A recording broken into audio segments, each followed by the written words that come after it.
The diplomatic station Beacon 7 floated in the darkness between stars, a massive structure of metal and glass that served as neutral ground for 100 different species. Today, it would host something historic. The Valerian Empire, rulers of 3 star systems and masters of technology humans could barely understand, had agreed to meet with Earth's representatives. It was the year 2287, and humanity was still new to the galaxy, still learning that they were far from alone in the universe. Princess Hana stood at the viewport of her family's vessel, watching the station grow larger as they approached. She wore robes of deep blue that seemed to shimmer with their own light, and her silver hair fell in a perfect cascade down her back. Her face showed nothing. No excitement, no curiosity, no concern. The Valerians prided themselves on control, and Hana was known throughout the Empire as the perfect example. They called her the Crystal Princess because nothing ever cracked her composure. At 127 years old, which was still young for her people, she had never been seen truly smiling or crying or showing anger. She simply existed in a state of perfect calm. "Your Highness," her attendant spoke softly from behind her, "we will dock in 15 minutes. Your father expects you to observe the humans carefully. They are crude beings, but they have proven surprisingly difficult to intimidate." Hana nodded once, her expression unchanged. She had read the reports about Earth and its people. They lived such short lives, barely 100 years at most. Their technology was primitive, their ships slow and clumsy compared to Valerian vessels. They still used projectile weapons in some cases, still fought wars among themselves. By all measures, they should have been insignificant. Yet here they were, demanding to be treated as equals at the negotiating table. The docking procedure went smoothly. Hana walked through the corridors of Beacon 7 with her sister Soman and a dozen attendants trailing behind. The station's administrator, a nervous creature with too many arms, bowed repeatedly as he led them to the diplomatic suite. Everything had been prepared according to Valerian standards. Everything was in order. The formal dinner that evening brought both delegations together for the first time. Hana sat at the long table, her hands folded neatly in her lap, and studied the humans across from her. They were so strange to look at. Shorter than Valerians, with skin in various shades of brown and pink rather than the pale blue of her own people. They moved with a kind of energetic restlessness that seemed almost chaotic. One human in particular caught her attention, though she would not have admitted it. He stood against the wall with other security personnel, wearing a dark uniform marked with unfamiliar symbols. His name tag read Lee Do-yun in both human letters and galactic standard. He was young by human standards, probably in his late 20s, with dark hair cut short and eyes that constantly scanned the room. Unlike the diplomats at the table who smiled and gestured as they spoke, this soldier remained still and watchful. Something about that stillness reminded Hana of her own trained composure. The human ambassador was talking about trade agreements when the first explosion shook the room. Everything happened so fast that even Hana's trained mind struggled to process it. The wall behind the Valerian delegation burst inward in a spray of metal and fire.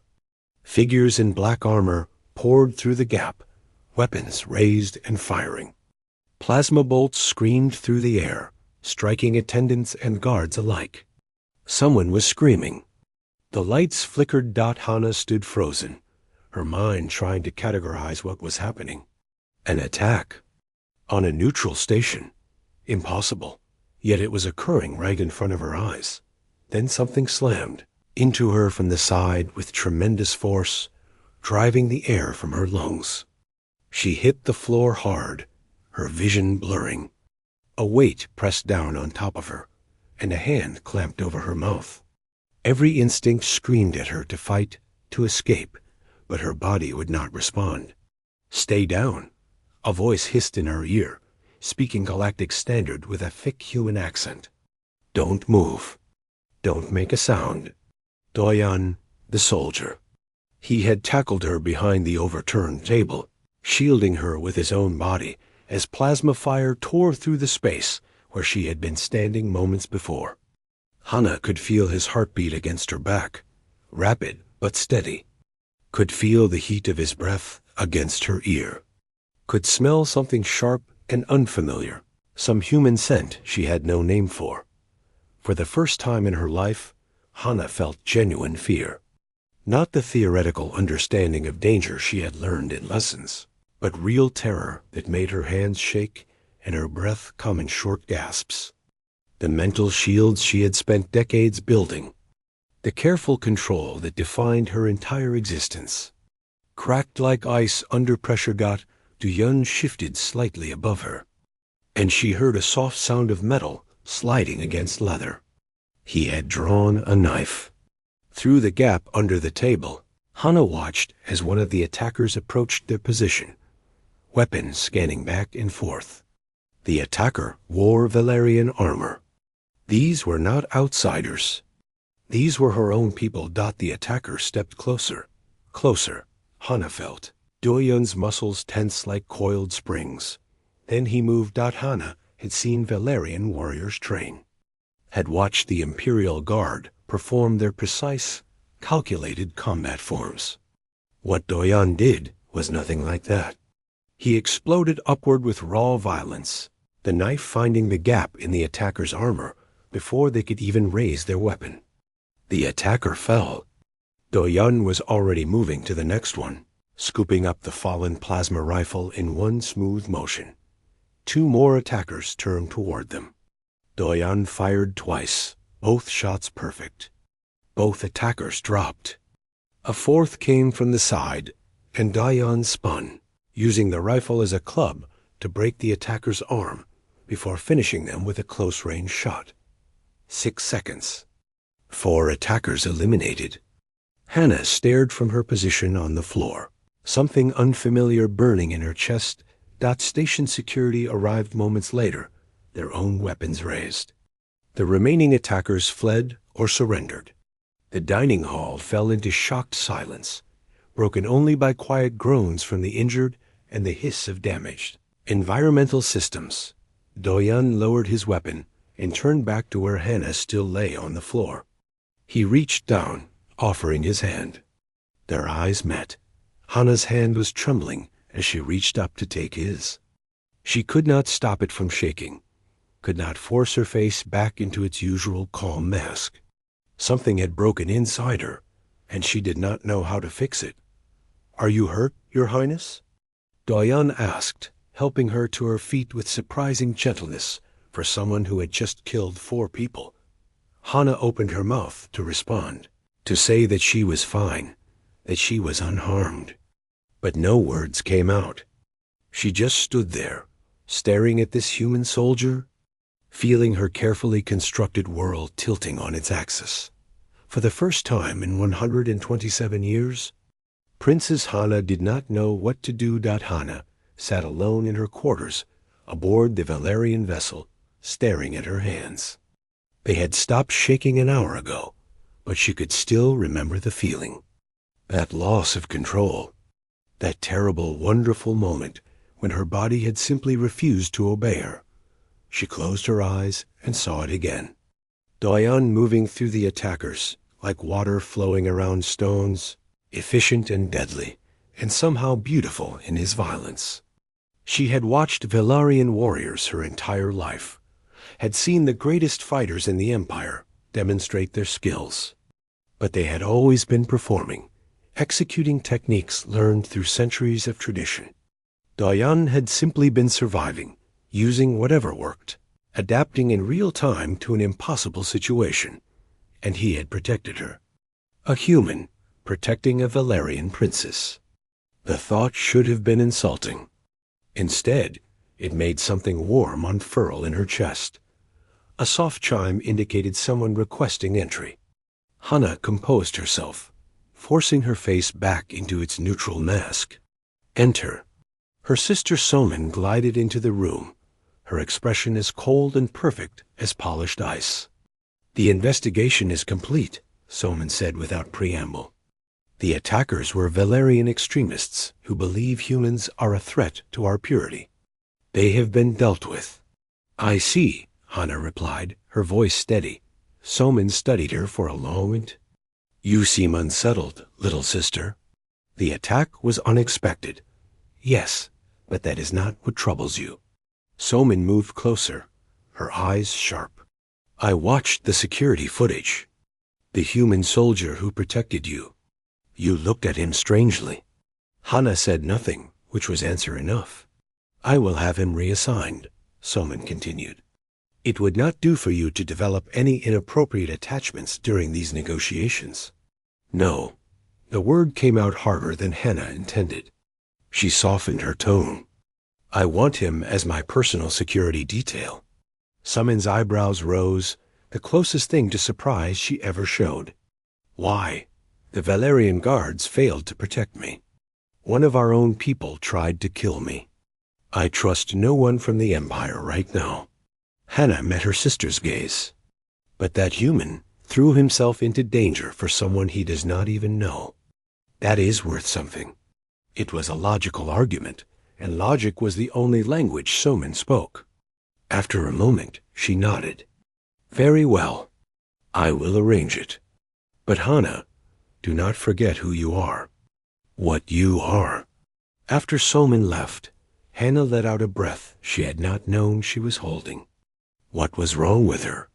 Why did the thought of seeing Doyan again make her pulse quicken? Valerians did not feel such things.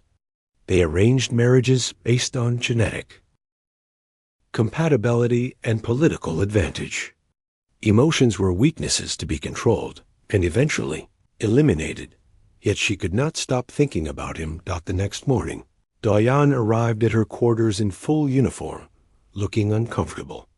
"Your Highness," he said with a stiff bow, "I've been assigned as your personal security for the duration of the peace talks." "Thank you for your service yesterday," Hana said formally. "You saved my life." Doyan shrugged. "Just doing my job, ma'am." "Ma'am." "Not your Highness, not Princess. Just ma'am, as if she were any other officer he might serve under." Something about that casual disrespect made Hana want to smile, though she carefully did not. Over the following days, Hana found herself constantly aware of Doyan's presence. He stood outside her quarters when she slept. He followed 3 steps behind as she walked the station corridors. He waited silently during the endless negotiation sessions, his eyes always moving, always watching for threats. She began testing him with small questions. What part of Earth was he from? Sol, he answered.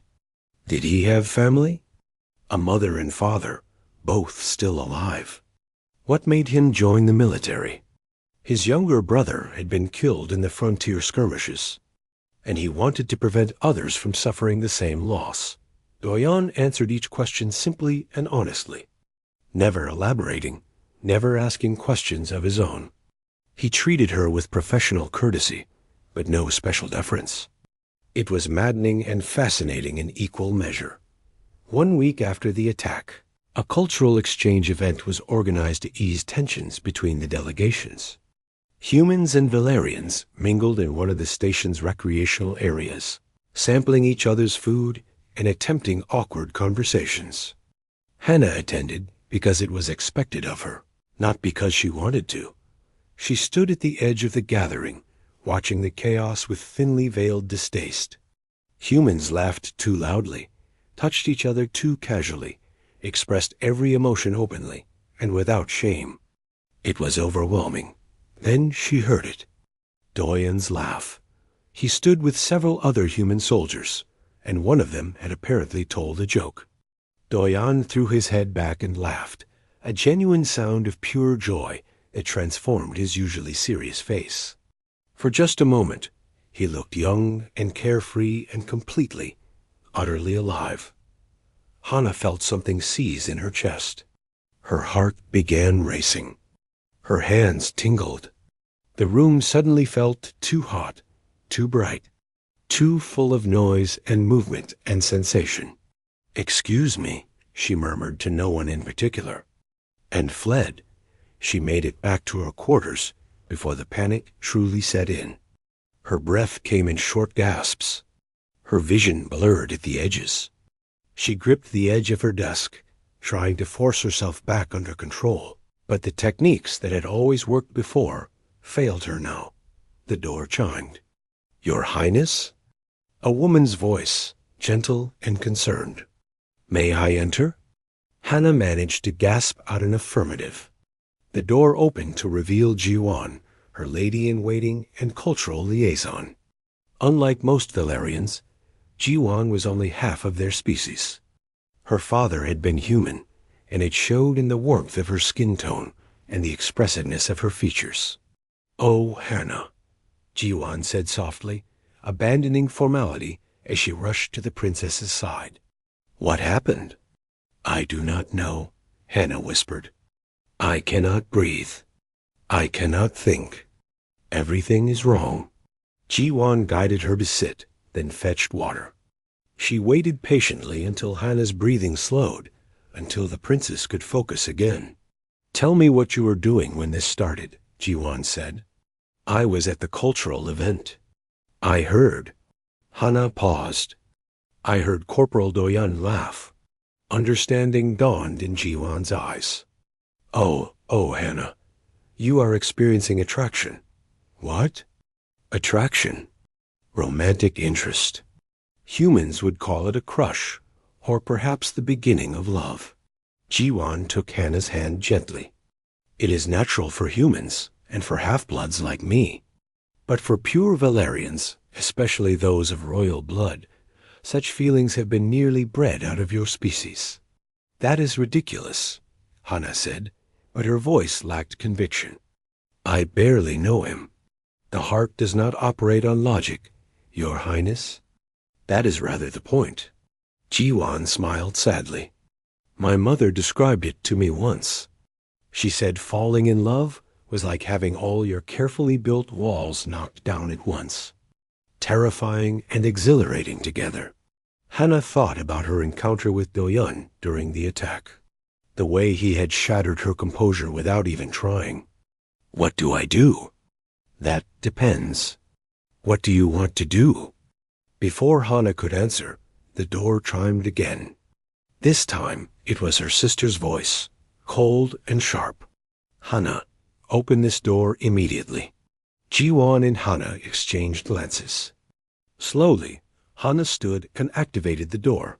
Somin swept in, her face carved from ice. "I have just received word from Father. I am taking over the negotiations." "Why?" Hannah asked. "Because you are compromised." Somin's eyes held no sympathy. "I see how you look at the human soldier. I see how you have changed. You are no longer fit to represent our empire." For a moment, Hannah considered accepting this. It would be easier. She could return home, resume her old life, forget this strange feeling growing inside her chest dot. Then she thought of Doyan's laugh, the way he had protected her without hesitation, the honest answers he gave to her questions. "No," Hannah said quietly. Somin blinked. "What? No, I will not step aside. Father assigned me to these negotiations, and I will see them through." Hannah straightened, meeting her sister's shocked gaze. "Unless Father himself orders me to withdraw, I remain the lead Valerian representative." For the first time in Hannah's memory, her sister looked genuinely surprised. Then Somin's expression hardened into something ugly. "Very well, little sister. But do not say I did not warn you." The negotiations grew worse each day. Somin attended every session now, sitting beside Hannah with perfect posture and a smile like a knife. She questioned every human proposal, suggested terms so one-sided that even the Valerian advisors looked uncomfortable, and made subtle comments about humanity's primitive nature every opportunity. The human delegation grew frustrated. Their lead ambassador, a gray-haired woman with kind eyes, tried to maintain diplomatic courtesy, but the strain showed on her face. Through it all, Doyan stood at his post, silent and watchful. Hannah found herself glancing at him more often than she should, memorizing the way he stood, the set of his shoulders, the slight furrow that appeared between his eyebrows when Soman said something particularly insulting about his people. Major Park Minho, Doyan's commanding officer, pulled him aside one evening after a particularly difficult session. Hannah was not meant to overhear, but her Valerian hearing was sharper than humans expected. "You need to be careful, Corporal," Minho said quietly. "The princess watches you constantly. This is becoming a political situation." "I have not done anything inappropriate, sir," Doyan replied.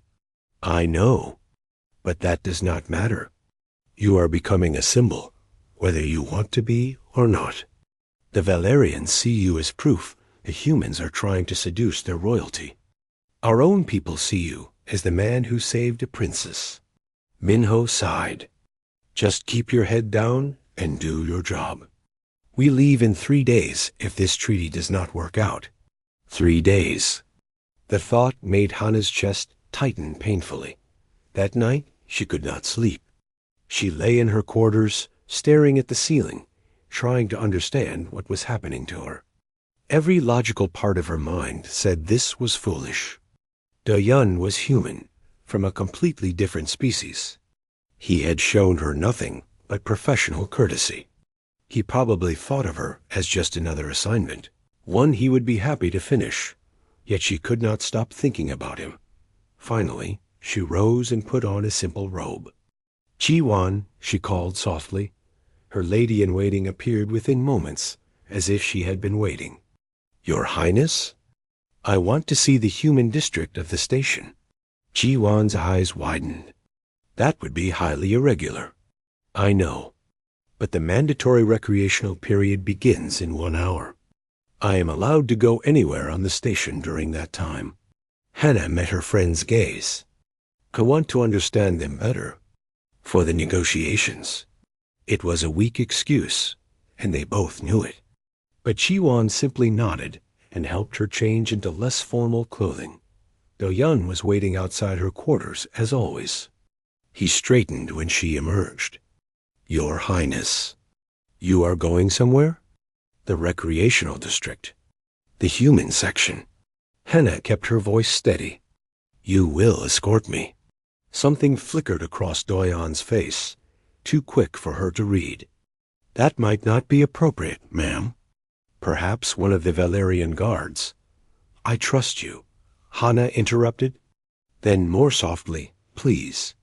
Doyan studied her for a long moment. Then he nodded. "Yes, ma'am." The human district was unlike anything Hannah had experienced. Where Valerian spaces were elegant and minimalist, human areas burst with color and noise and life. Shops sold strange foods that smelled overwhelming. Music played from hidden speakers, melodies that seemed to have no mathematical structure, but somehow still worked. People talked and laughed and argued openly, their emotions on full display. Doyan led her through the chaos to a small establishment with Korean characters above the door. "This is a cafe," he explained, "run by a family from Seoul. They make real earth food." Inside, the space was warm and filled with delicious smells. An older woman behind the counter looked up and broke into a smile when she saw Doyan.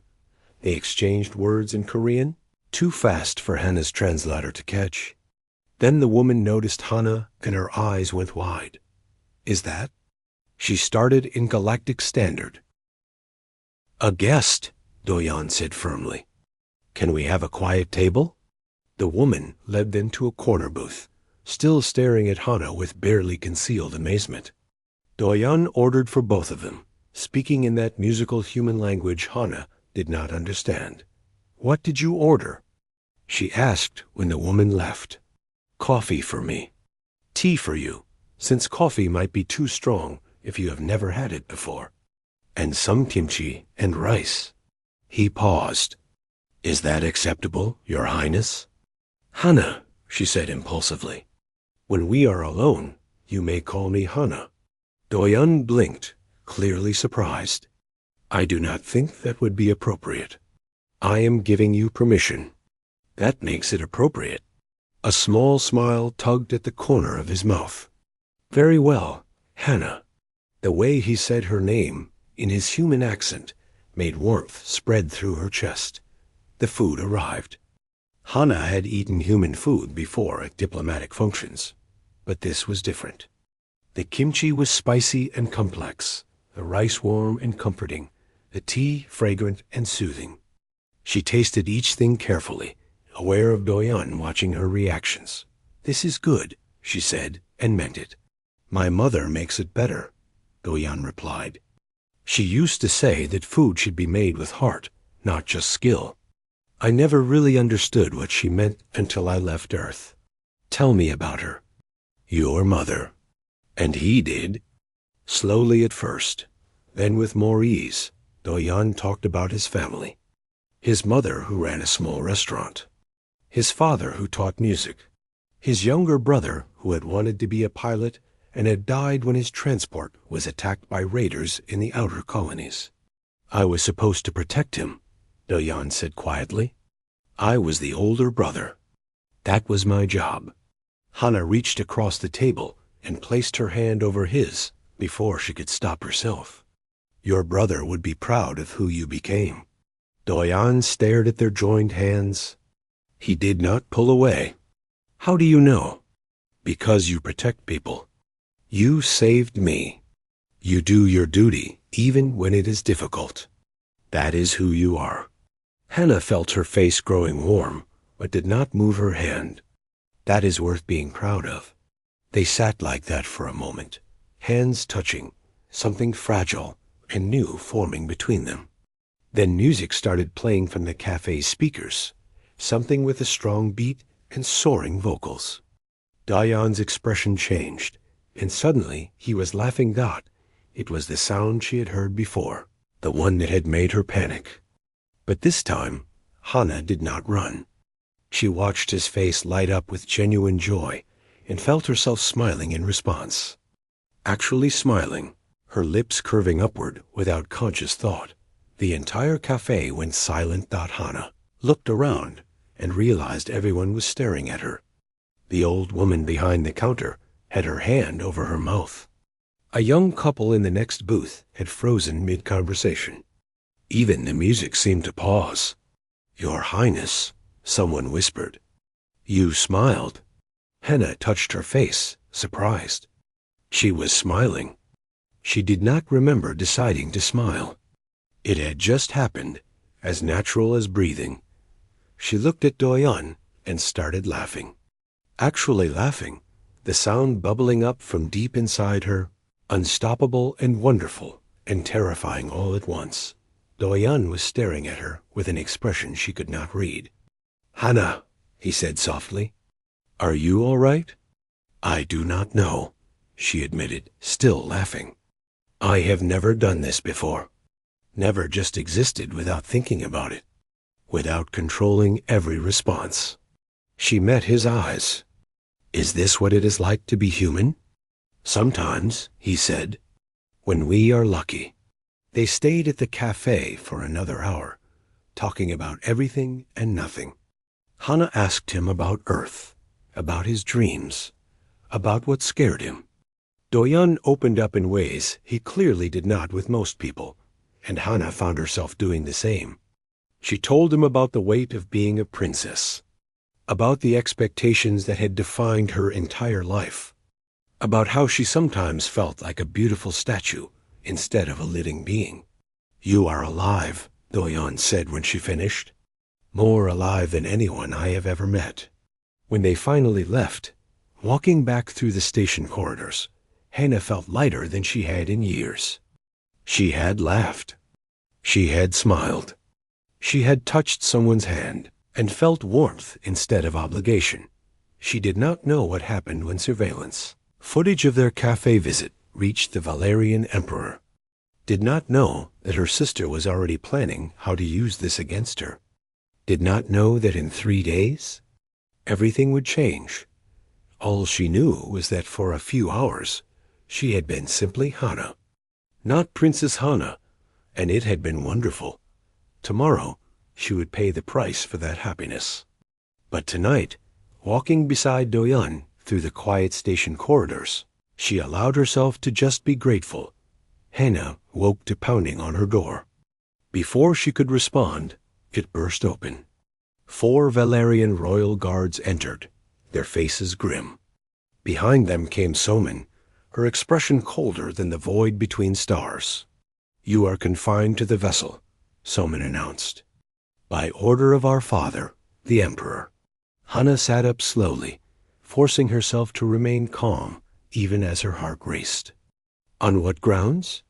"You have become compromised, emotionally unstable, unfit to represent the Empire." Somin held up a data pad showing surveillance footage. Hana saw herself in the cafe, saw herself laughing and smiling and touching Doyan's hand. "This behavior is unacceptable for someone of your station. I was engaging in cultural exchange during recreational hours. I broke no laws." "You broke the most important law," Somin said quietly. "You forgot who you are, what you are meant to be." She gestured to the guards.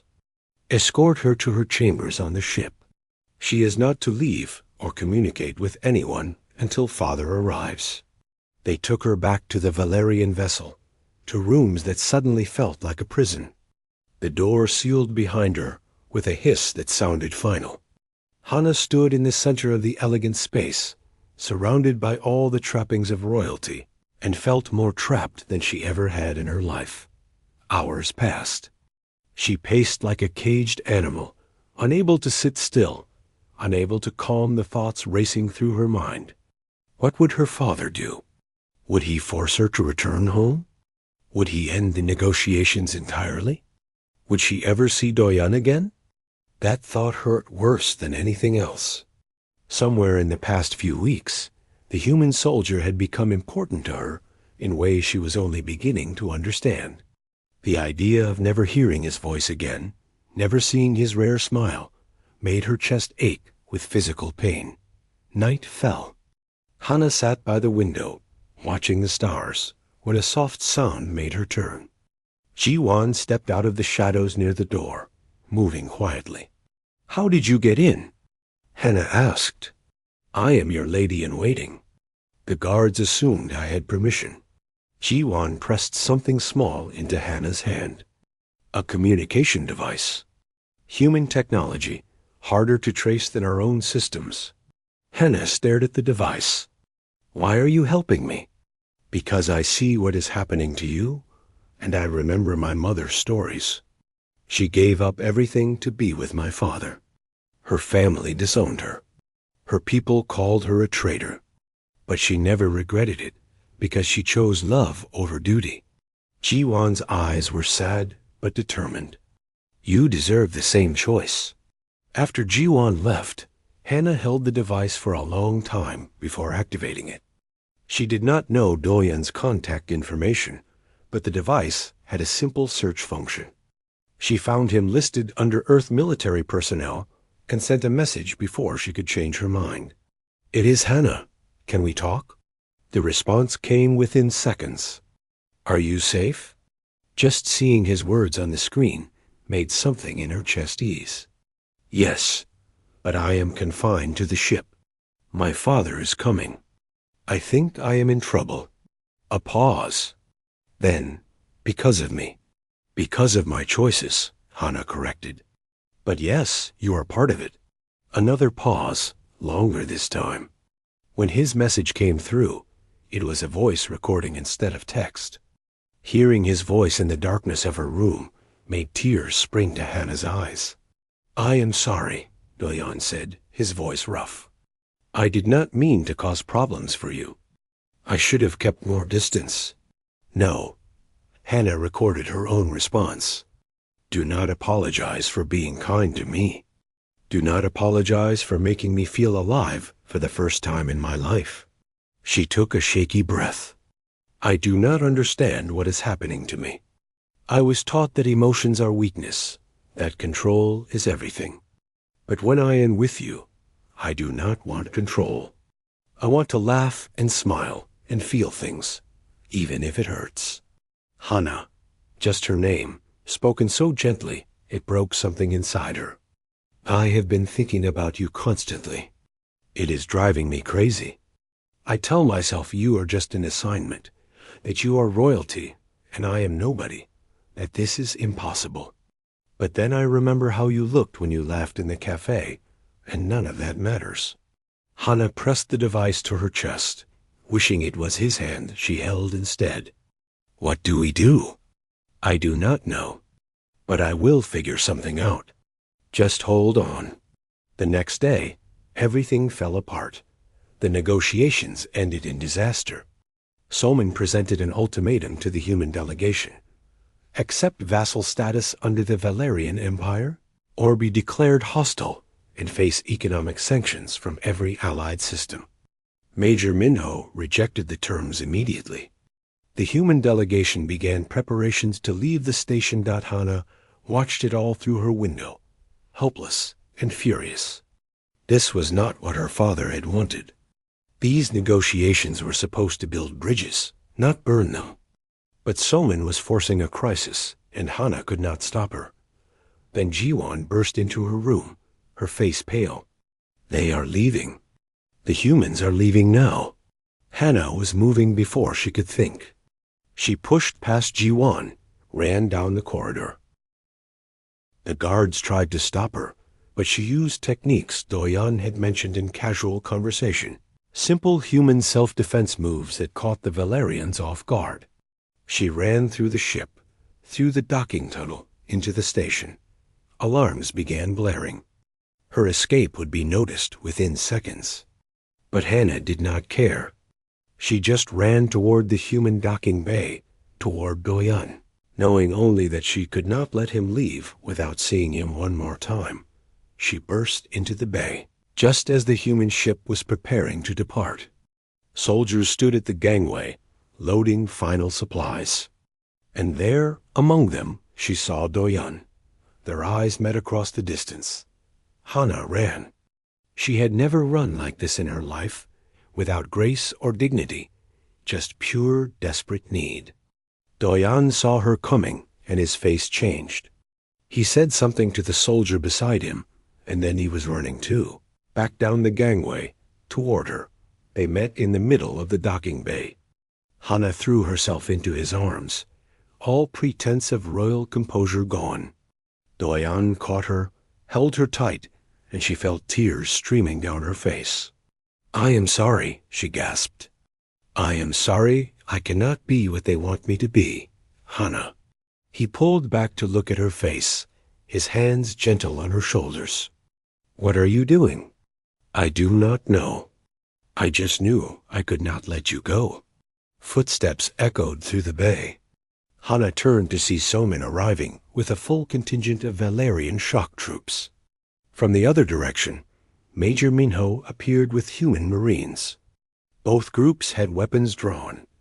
Everyone froze. Hana and Doyan stood between the two forces, caught in the middle of something much bigger than themselves. Soman's face was twisted with cold fury. Step away from the human. Hana, she commanded. No. You are making a mistake that will have consequences for our entire empire. Then let it have consequences. Hana felt Doyan's hand find hers, their fingers interlacing. I am tired of being a symbol. I am tired of being perfect and controlled and empty inside. I choose to feel things. I choose to be alive. Soman's laugh was harsh. You choose to throw away everything for a human you barely know? I choose my own path, Hana said, her voice ringing through the docking bay. And I am willing to face whatever comes from that choice. The air itself seemed to hold its breath. Then a new voice spoke, old and powerful and unmistakable. An interesting choice, daughter. A hologram flickered to life in the center of the bay. Emperor Velmer appeared, larger than life, his silver hair and blue robes shimmering with light. His face was unreadable as he looked at the scene before him. Hana felt Doyan tense beside her, but she stood tall and met her father's gaze. Father, you renounce your title? Your claim to succession? Everything you have been raised to be? If I must, yes. Hana's voice did not shake. I will not return to being what I was before. The Emperor studied her for a long moment. Then his eyes shifted to Doyan. Human soldier. Step forward. Doyan squeezed Hana's hand once, then released it and walked toward the hologram. He stood at attention. Your Imperial Majesty, you have disrupted my daughter's life. You have complicated delicate negotiations. You have created a scandal that will echo through my empire. The Emperor paused. What do you have to say for yourself? Doyan did not hesitate. I would do it all again, sir. She deserves to be happy. The Emperor's hologram flickered, and for just a moment, something crossed his ancient face that might have been a smile. Come with me, Corporal Doyan. We will speak privately. The hologram shifted, becoming a smaller projection that led Doyan to a private chamber off the main bay. Hana started to follow, but her father's voice stopped her. You will wait, Hana. This conversation is for the human and myself alone. Hana watched helplessly as Doyan disappeared through the door. The Valerian guards surrounded her, not quite restraining her, but making it clear she would not be allowed to leave. Somin stood nearby, her expression unreadable. Inside the private chamber, Doyan found himself facing the hologram of the most powerful being in 3-star systems. He stood at attention, waiting. At ease, soldier, the Emperor said. Then he did something unexpected. He sat down, the hologram replicating the movement. Sit with me. Doyan sat carefully on the edge of a chair, still wary. Do you know why I agreed to these negotiations? The Emperor asked. To establish trade relations, sir. To prevent conflict. Those are the official reasons, yes. But the truth is more complicated. The Emperor's eyes were distant. My people have become stagnant, Corporal. We have optimized everything, including ourselves. We have bred out emotion, spontaneity, passion. We live for centuries, but we do not truly live at all. He leaned forward, his gaze intense. Then I watched surveillance footage of my daughter, Hana, who has never shown a genuine emotion in her entire life. I saw her laugh, actually laugh, with joy so pure it made her luminous. The Emperor's voice softened. Do you know who she was laughing with? Me, sir, Doyan said quietly. Yes, a human soldier who lives barely a century, who fights with primitive weapons, who should be insignificant by every Valerian measure. The Emperor paused. Yet you gave my daughter something I never could. You gave her the freedom to be herself. Doyan did not know what to say to that. I have one question for you. Corporal Doyan, will you protect her heart as fiercely as you protected her life during that attack? The answer came without hesitation. With everything I am, sir. Even if it costs me everything. The Emperor studied him for a long moment. Then he nodded. That is what I needed to hear. They returned to the main bay together. Everyone snapped to attention as the Emperor's hologram grew to full size again. He looked first at Somin. Daughter, you orchestrated the attack on your sister. Shocked silence filled the bay. Somin's face went pale. That is a lie. No. Jiwan stepped forward from where she had been waiting with the Valerian delegation. I have evidence. Communications between Somin and the extremists. Plans to frame the humans and start a war.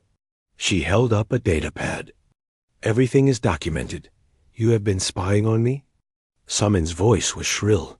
I have been protecting Hana, Jiwan replied calmly. When I saw what you were planning, I knew I had to stop you. The Emperor's expression was carved from ice. Is this true, Somin? For a moment, Somin seemed ready to deny it. Then her mask cracked. Yes, Because you were weak, father. Weak enough to consider these primitives as equals. Someone had to take action to preserve our empire's strength. By murdering your own sister? She was always going to be a liability. Better to remove her and blame it on the humans. 2 problems solved at once. Soman raised her chin defiantly. I would have been a better heir than her anyway.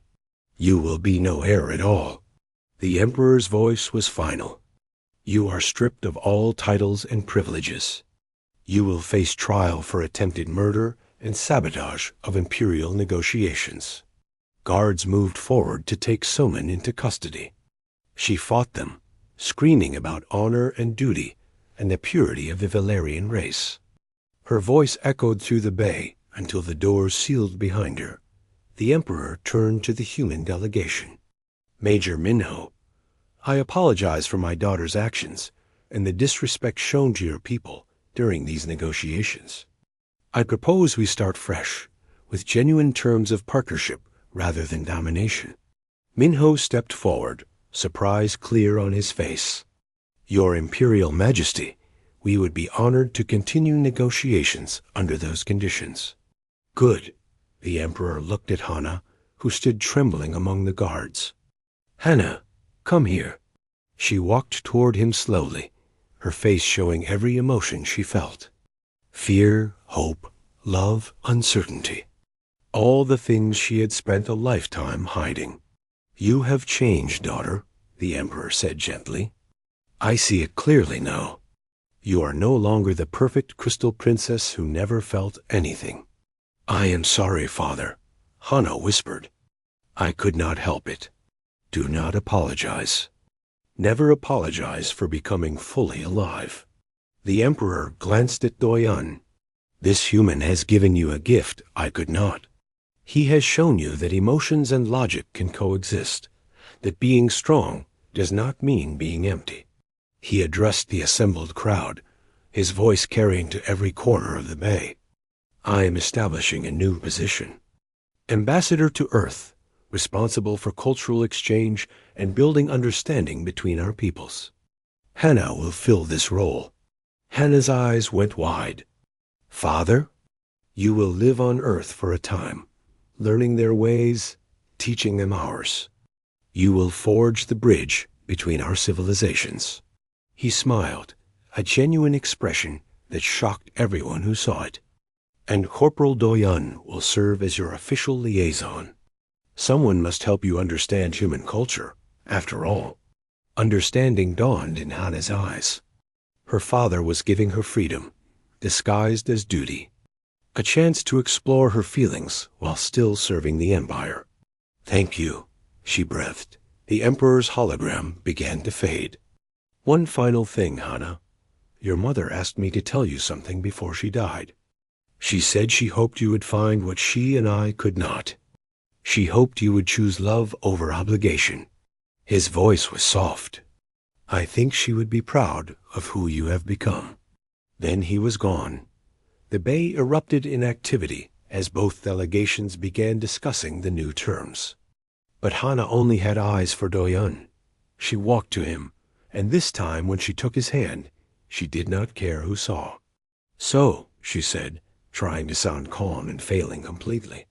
You will be my liaison. Looks that way. He smiled, that rare expression she loved. Think you can handle living on Earth? I think I can handle anything as long as you are there. 6 months later, they stood together in Seoul, on the balcony of the embassy that served as Hana's new home.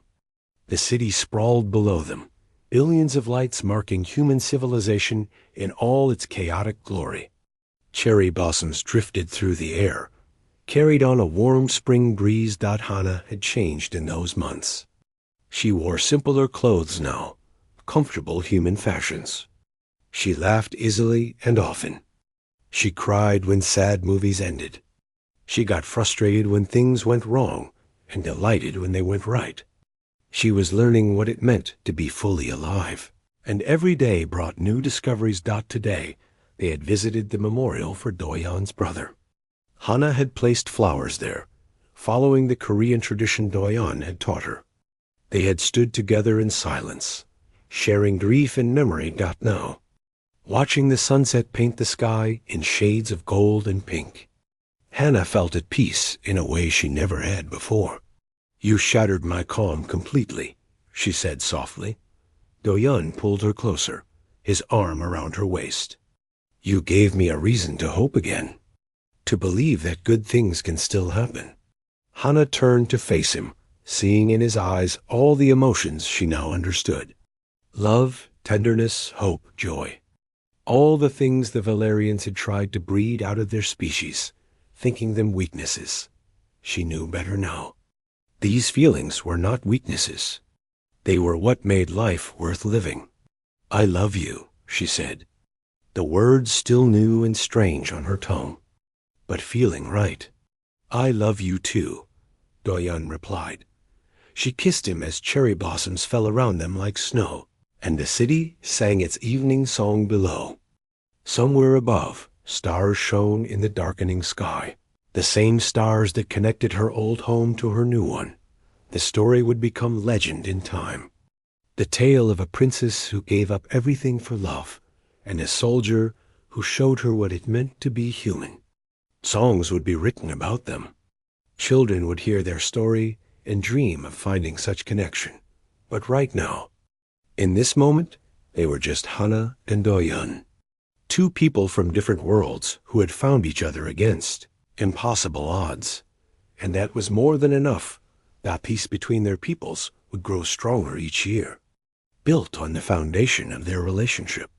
Other Valerians would come to Earth, curious about the emotions their princess had discovered.